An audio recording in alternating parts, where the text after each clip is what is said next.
plus important, par exemple, pour les équipes officielles, eux, ils cherchent plutôt la performance pure et ils changent les pneumatiques régulièrement. Donc, c'est-à-dire chaque relais, ils changent l'avant et l'arrière.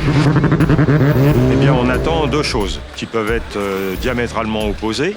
C'est de la performance, puisqu'il faut être rapide en piste, mais également de la constance, puisque qui dit endurance dit un nombre de tours relativement important, et en l'occurrence, il faut rester performant sur 35 tours à peu près.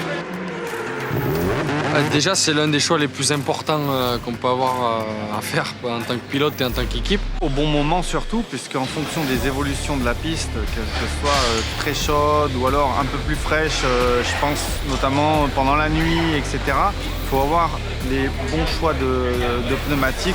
Du coup, c'est pour ça qu'on essaie de trouver les températures des pistes avec la gomme que ça fonctionne le mieux possible. Et à partir de là, les ingénieurs de Dunlop plus l'équipe, il fait des choix stratégiques pour mettre un pneu ou un autre en certaines conditions.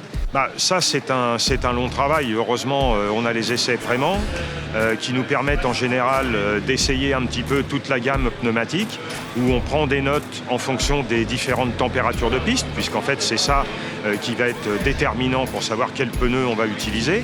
Donc, c'est un travail qui est fait bien en amont avec les séances de test et qui est à confirmer la semaine de la course. On a un manufacturier qui nous indique le pneu, il fonctionne de 10 à 20 degrés, de 20 à 30 degrés, au-delà de 30 degrés.